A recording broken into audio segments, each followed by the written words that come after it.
Welcome to Session 9, the Constitution and Public Administration. Let me start from this point, that the Constitution is that which regulates the behavior of the citizens in the state.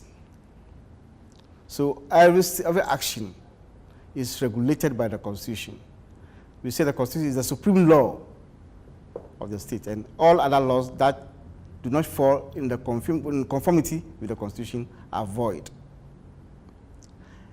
So the public administration performs its functions according to the dictates of the Constitution. That is our preoccupation in this session, the Constitution and public administration. This session explores the relevance of the Constitution to public administration.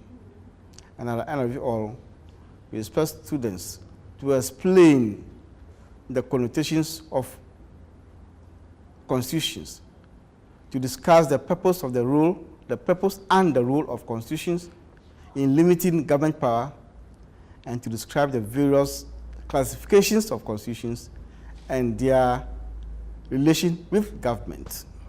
Key topics to be covered here include the Constitution and its connotations, the role of institutions in controlling government, the role of Constitution in controlling government behavior, and classifications of constitutions.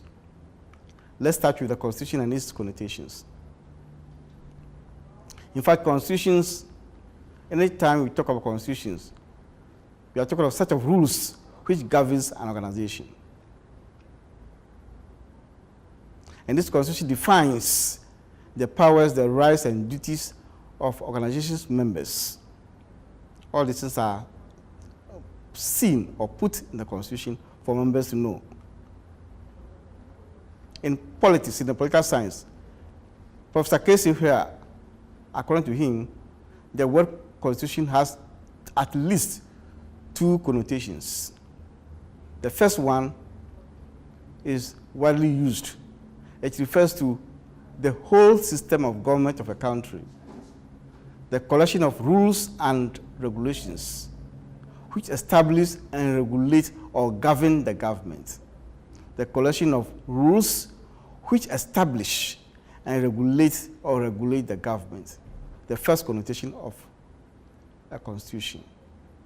The second connotation is that used is when collection of legal and non-legal rules are embodied in a document. It's a narrower sense of the Constitution being defined. And in fact, many countries, including Ghana, use the second connotation to Constitution, where we have our Constitution with our rules and regulations all written in the one that we are using now. We call it 1992 Constitution. Other countries like Britain, the UK, and then New Zealand, they have such a collection of many things come together. Some may not even be coded. That is the Constitution that regulates the behavior in their countries. But what's the purpose of the Constitution? The purpose of constitutions. We have identified 1, 2, 3, 4 purposes of constitutions. One, the structure of government, how government is structured. Is all that the Constitution is there to regulate how government is structured, the arms of government and the functions they perform. The Constitution is there to specify authorization and allocation of powers, how powers are allocated, the executive, the legislature, the judiciary, what powers do they exert in the state. The Constitution is there to specify those powers. Change and adaptation. Change and adaptation. We mentioned in the political system that when it comes to the system level, it is concerned with change and adaptation. It's concerned with how the system is adapted to suit prevailing conditions. And Constitution specifies ways and means of effective changes in the political system when the occasions demand without cause of violence. So change in adaptation, specific example in Ghana, the Constitution specifies how government should be changed, how elections should be held, how transition should work, and how new government should be sworn in. to take up the affairs of the state as a new government. The Constitution spells out all those ones in the Constitution in black and white. So these are the purposes of the Constitution. The Constitution serves the populace. The role of Constitution in controlling government behavior. We said earlier on about Lord Acton's admonishment that power corrupts and absolute power corrupts absolutely. The Constitution controls the government behavior as to how government ministries, agencies, actors should behave so that they don't trample on the rights of the citizenry. So it imposes limitations on government. The Constitution imposes limitations on government. Let's look at a couple of such limitations. And these limitations differ from one country to other. The type of limitations our Constitution imposes on us over here will be different from may be different from the limitations Togolese Constitution imposes on their citizenry. And limitations may be imposed on the executive or even subordinate local institutions. The Constitution imposes limitations on the executives, what they can do and what they cannot do. Even in the subordinate local institutions, local government, the laws they can pass, the laws they cannot pass. All these are limitations that have been specified in the Constitution on governments, both local and national governments.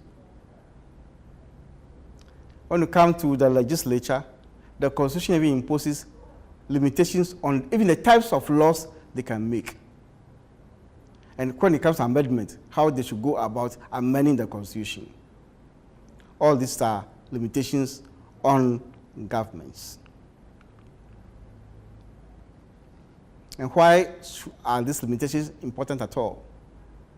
First and foremost, limitations are important because they ensure the supremacy of the Constitution to the extent that the Constitution cannot be changed casually based on the whims and caprices of representatives or even the citizens.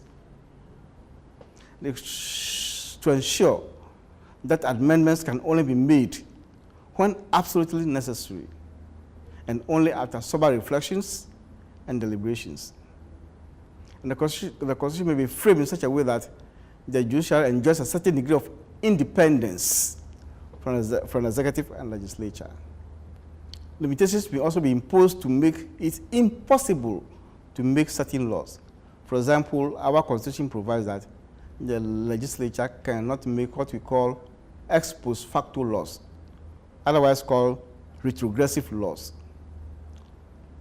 That somebody cannot fall foul of the law today when the law was not in existence before an offense was committed. All these are institutions, all these are limitations on government to make sure that people's rights are not trampled upon. Now let's look at some classifications of constitutions. We have different types of constitutions the world over. Let's look at some of them. 1, 2, 3, 4, 5. We have constitution can be classified as follows: written and unwritten constitution.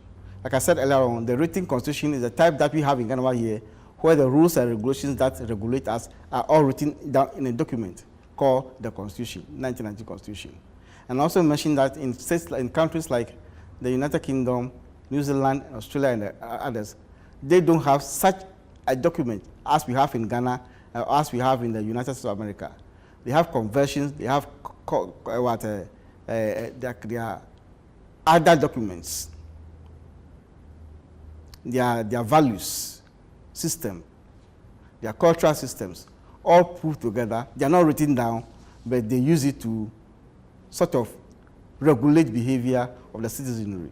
That is what you refer to as unwritten constitutions.